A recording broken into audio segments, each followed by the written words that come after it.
Welcome to this edition of the Wonderbury podcast. I'm Brian. I'm Dave. You can find us online at wonderbury.com. And I'm D. Wonderly on Twitter. I'm Brian Keysbury, anywhere the internet can be found. You can tweet us questions using the hashtag Wonderbury. Or now you can even look us up on our new Facebook page. If you found that, and that's how you found this episode, hooray! Dave set up the Facebook page. I took some time to automate the posting to it. So anytime a new episode goes up on the actual website or on the podcast, it should also give you a Facebook notification from the page. Awesome. Thank you. Yeah. How was your week? Not too bad. Started digging a little deeper into IFTTT, I think.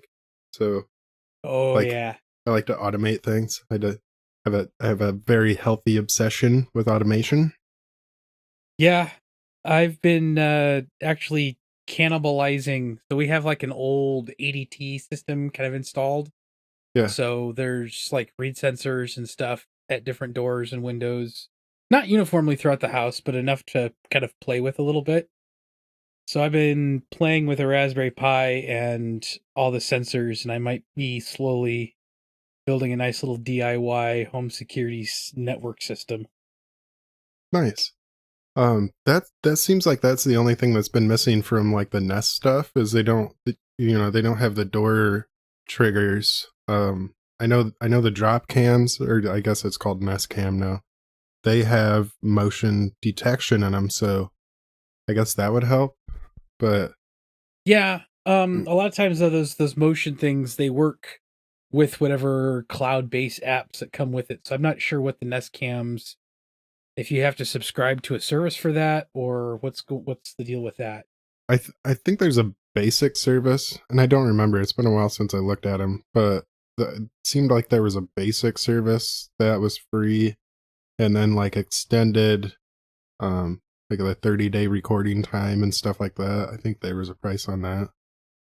Oh, nice. I know with the Pi, there's a program called Motion, and it will take either video or stills every time that it detects motion.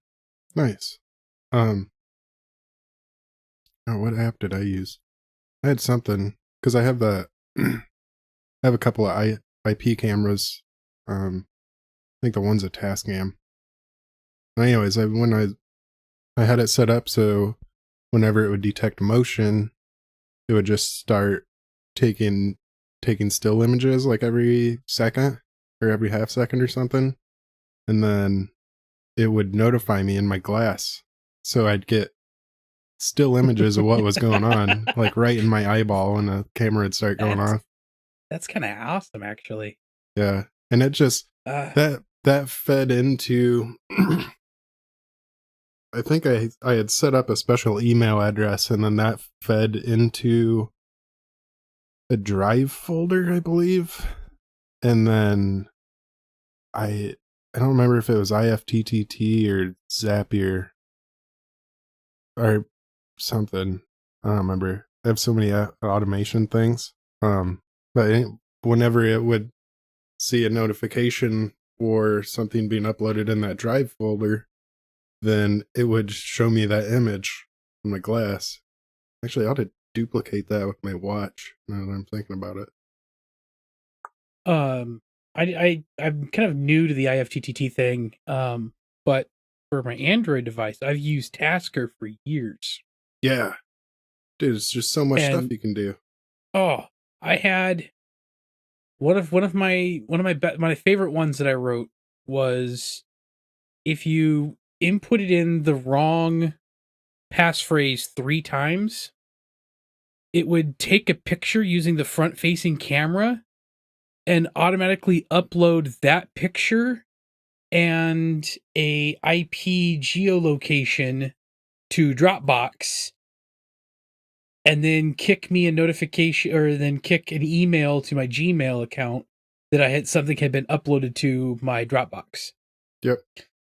I did that. So I could get a wonderful picture of someone trying to steal my phone, which I'd never had to use it, but it was kind of cool until I want to say it was it 4.2 or 5 that broke the functionality of being able to do that. Yeah. I One don't. one of the two updates. God, that seems like a while ago.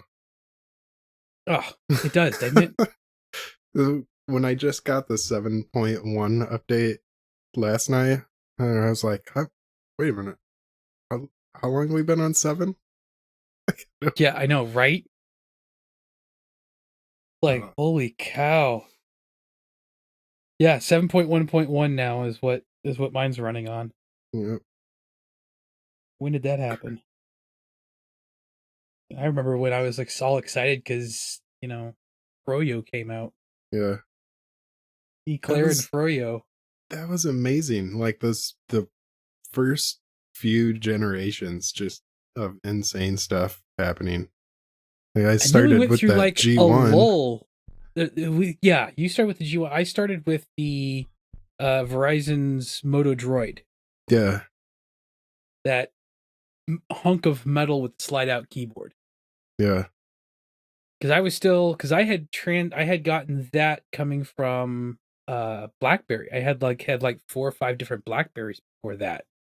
So I was used to having a physical keyboard and all that.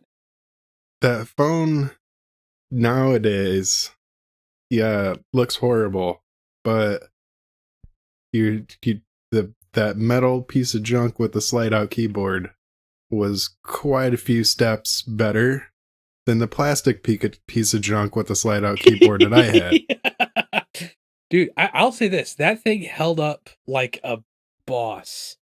Like, I think the only thing that I've had better than that phone are those old Nokia 3000 series. Yeah, dude. Those things were just indestructible. Like I've they still make got black one in a boxes for box. airplanes out. Oh, do you? Yeah. I still got my G1. Nice. It just sits in a box upstairs. I don't have a whole lot of old phones. Well, I Like didn't know.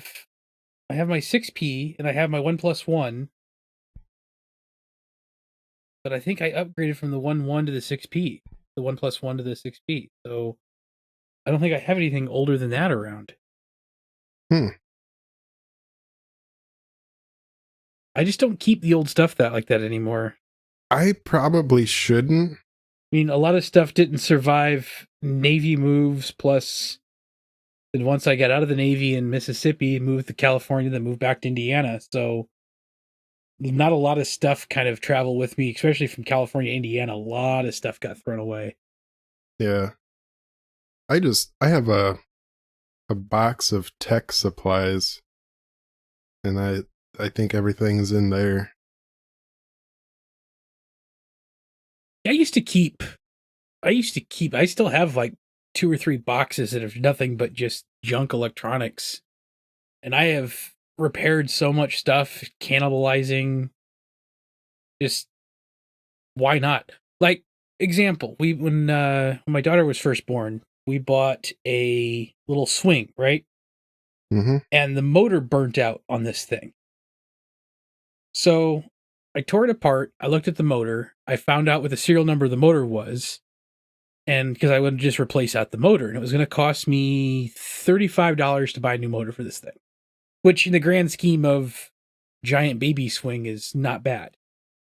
But then I Yeah. found out that someone on a DIY forum message board somewhere said that the motor in the Glade automatic air freshener spritzers is the exact same model motor. So I bought myself one of these Glades, $12, broke it open, pulled the motor out, slapped it in there, hooked it all up. Brilliant.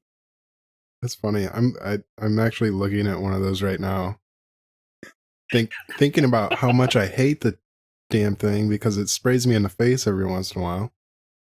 Oh I'm yeah. like, I wonder what I could build out of that. I'm sure I could It's build something it's a amazing. fairly it's a fairly powerful motor. It's Yeah. powerful enough to rock a baby. Well, yeah, and think about it, in those Glade things. It's an actual aerosol can with the traditional top style button. You know, Yep. like spray paint cans and stuff. Like it takes some pressure to push those buttons down. So I imagine it's got to be a pretty tough little motor to be able to do that, and do it with just the couple of AA batteries that the stupid little thing requires. Yeah. Yeah. It's not bad. Hmm. So with the IFTTT, um, dude, there's so much ridiculous stuff you can do. I have it. I have it keeping a spreadsheet of rain here in Grand Rapids because it just rains randomly whenever for whatever reason. And it was just there's no predicting it most of the time because it's just lake effect and it can happen within minutes. And I was just wanted to like see that kind of data happen. And so I have a spreadsheet, and I think a Weather Underground supplies the data of when it actually rains and stops and how much, and what was actually happened, whether it was just a thunderstorm or whatever. And it just dumps all that into a spreadsheet for me just for Oh, fun. nice. That's actually sounds pretty cool. Yeah. Actually, I wonder if I think I could share that link. I might do that. If I Yeah, I have to figure out how put to share the link, I'll put it in our blog post for this episode, I think. put the blog post and we'll do show notes there for the for that. That sounds awesome. Hold on. Okay, Google. Set a reminder to share the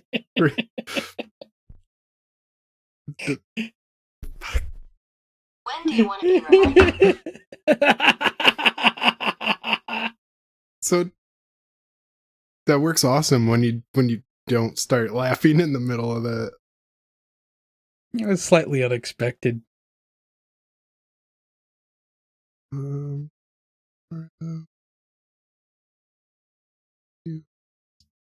the things I do to save me trouble in my life are usually troublesome in themselves.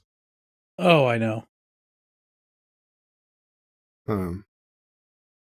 Yeah, I said something the other day to somebody, and I thought it was about the greatest thing I'd ever come up with, and it kind of summed up my stints with technology, and in comparison to like the like various construction and stuff I've done, like technical things that way.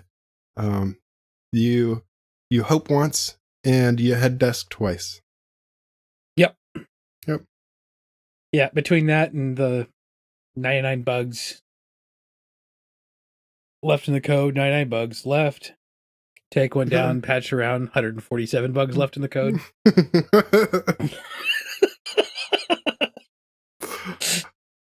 Yep. That Yep. that one step backwards, 12 steps back, or one step forward, 12 steps back. That's just horrible. Yeah. Been That's kind of how I was setting up the template on that blogger for us. It's like, oh, I got something right, and then all of a sudden, like 4 other things were broke. It's Oh, like, yeah.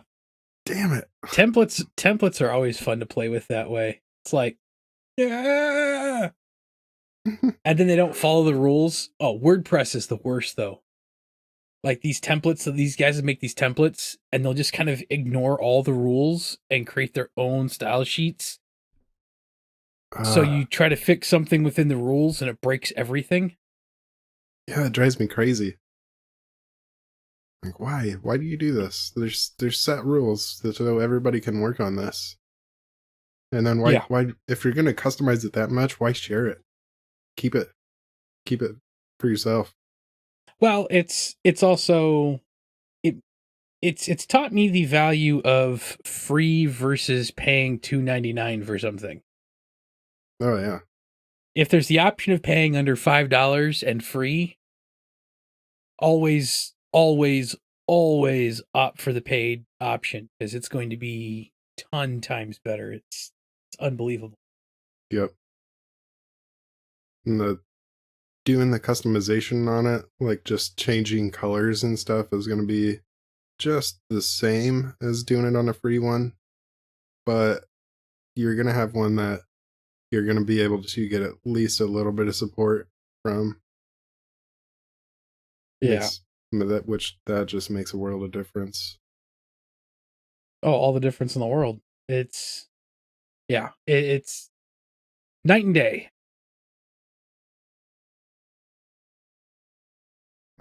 Oy. Oh, do you have Amazon Prime by any chance? Yes. I have a show for you to watch. Okay. It is The Man in the High Castle. Dude, holy crap, that show is amazing. Oh, you've seen it? Yeah, I watched the first season a couple months ago or so, and then I think I'm halfway through the second season, maybe. I just finished the second season yesterday. No, this morning. Oh my goodness, that show is amazing. Okay, let's talk about it next week.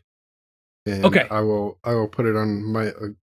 I'll set a reminder at later to schedule time to watch it. That's something for people can kind of go look at it, catch up. There'll be a portion that'll be just kind of overview, and then we might drop a little bit of spoiler cast type stuff. Yeah. Hopefully not too much. Thing was no, I don't want to spoil too much of it. I really don't, because that was the joy of this series, was it gave us a little bit. And we'll go over it next week. It's just it's although it kind of is interesting how Amazon, Netflix, and these guys, they're coming out with some amazing original programming. Dude, incredible. Stranger Things on Netflix. I have yet to watch Stranger Things yet. I need to. That's next on my list. Yeah, put that on your list. It's good. It was a really good one. I think the first episode was a little slow. Then maybe episode 6, things got a little weirder than I was expecting. But all around, top notch. Just top notch show. Better than what I would like. Better than stuff I've seen on like actual cable TV recently. Well, yeah, and I've been a fan of Top Gear on BBC. And dude, yeah, and they've got the show on Amazon Prime now. Yeah, they switched over to Amazon Prime after the fiasco of BBC letting them go, quote unquote. And the Grand Tour is absolutely amazing. I'm gonna have to. That's on my Amazon watch list too, I think. Yeah. So which ones do you subscribe to then? Prime and Netflix. Okay. But I also I don't remember if we talked about this last week. Did we talk about Disney Movies Anywhere? Yeah, we talked a little bit about being able to share it across things. Yeah. And I buy movies on Google Play as well. The Tarantino collection was on sale a few days ago, or a week ago maybe, and I picked that up it was like 6 movies for $13. Oh, nice. Yeah. It wasn't it wasn't all of them, but it was a good enough portion that I was like, yeah, I need those. Yeah. Yeah, we've got Amazon, Netflix, and Hulu as well. Nice. Hulu's got some really good stuff, and also some original programming that's quite amazing. Although I gotta say, this cord cutting thing, as nice as it is starting to get complicated as all get out. Yeah. Everyone's releasing their own thing for $10 a month. Yep. Everybody's rolling on the Netflix model now. Yeah. Like, on some way it's good. Like, I think DirecTV is doing the DirecTV Now thing, where you can get, like, I think it's 120 channels streaming live television for, I want to say $60 a month. Or you can get the smaller 60 channel version for like $60 a month. That's not bad. No, it's not bad at all. And then I know that certain cable companies are giving up set-top boxes for apps. So, But I think the next one I'm going to end up subscribing to, though, is probably going to be CBS. oh man, do you want to? So do you want Star to? Trek Do you want to Discovery, share an account? Like, can we talk about that legally over the air, or should we discuss that in private? We can figure out what the legalities of that is. Well, But we will not make a proper decision until we discuss it with our lawyers. So, yeah, right? Lawyers. So, the director for the first episode of Star Trek Discovery, which is the new Star Trek series, he's the same guy that directed the pilot episode for Man in High Castle. And Heroes, and Person of Interest, and American Dreams, and House. Whoa.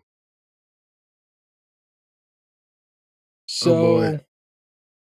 Yeah. Yeah. I hadn't looked that much into it. I've been trying to avoid it. It's partially because kind of amazing. I don't want to just like subscribe to another service.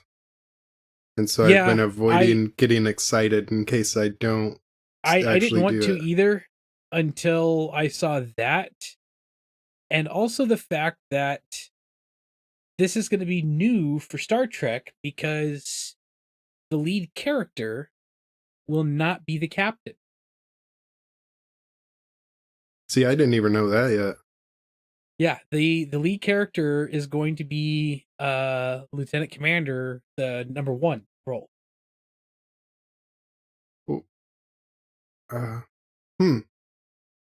Yeah.